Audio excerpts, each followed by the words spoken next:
Hey y'all, down here at the Go Shop today, we're just taking some doors off this Jeep M677 that we've been working on. And yeah, those were really difficult. I'm talking about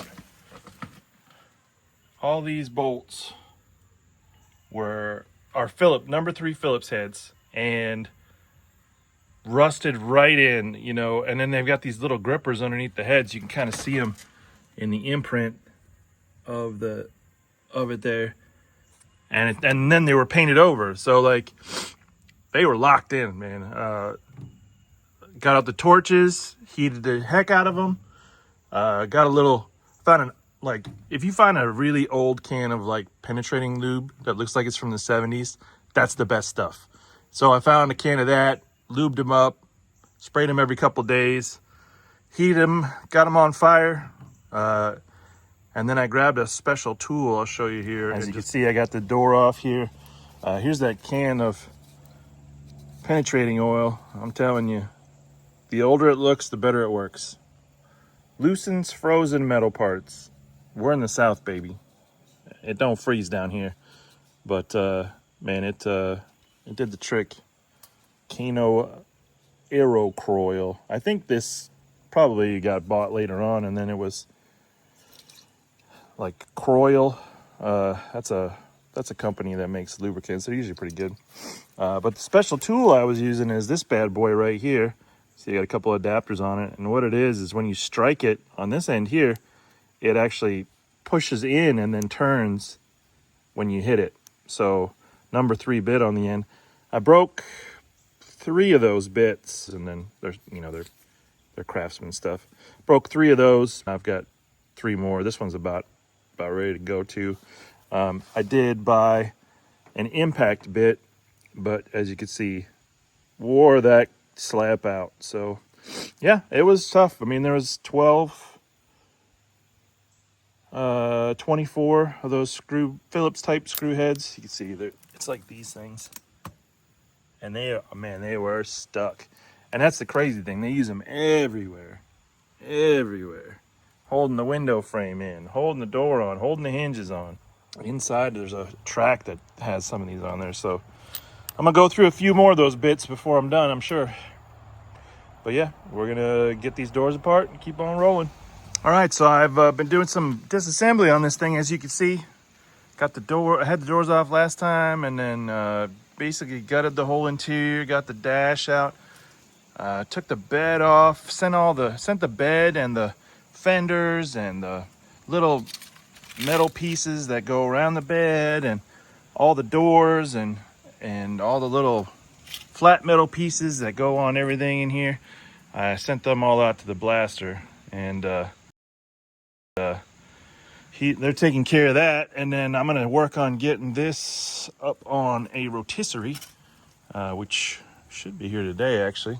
You can see, pulled the headlights out of it, pulled everything off. I mean, it's basically disconnected from the body. All the linkages and everything are staying with the chassis.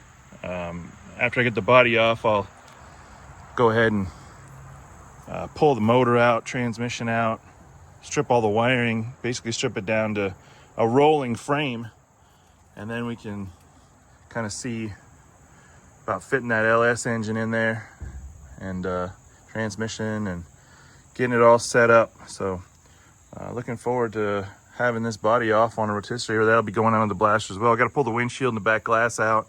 I left the steering column in it because we have to steer this thing around, and these tires and wheels are not the best for just grabbing them and turning them. So but everything else is looking pretty good.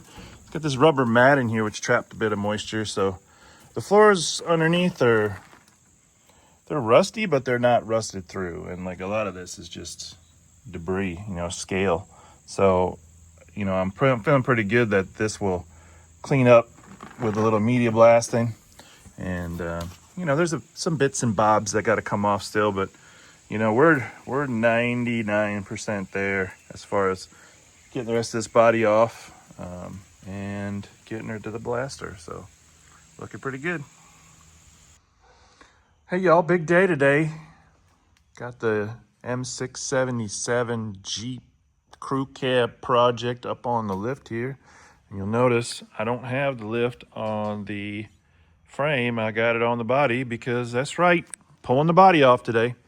It's coming off and it's going on a rotisserie. I just got to unbolt the rear cab mount bolts and disconnect the steering column at the steering box, and she is ready to pop out.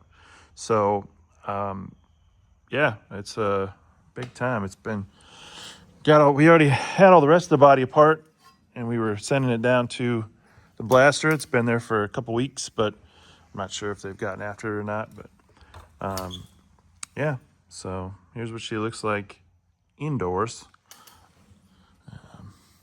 Yeah, it's gonna be good. I think we'll have her on in the rotisserie by the end of the day. All right, check it out. I always forget to take a picture of this or anything like that, but big day.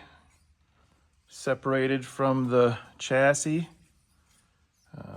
Wasn't too bad. I thought the rear mounts were bolted in, but it just kind of sits on them. It just kind of rides back there. We may have to change that a bit, but got her up there.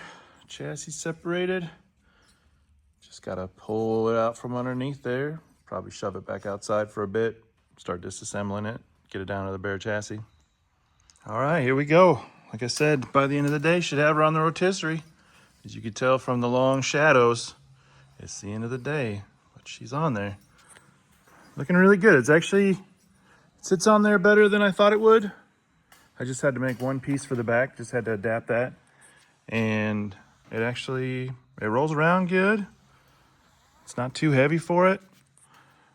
It rocks nicely, which means the balance is probably pretty good on there. So yeah, not too bad. I think, I don't know. I might brace up these doors a little bit better. I just hate if something got kind of whoppy jowed on her. I mean, it's solid underneath. It's just, and all this stuff is just sheet metal out here. So it's like, but all we gotta do is make her about 2 miles down the road to the media blaster, and then 2 miles back or so, and she should be in good shape. So looking good for now. Look for updates later.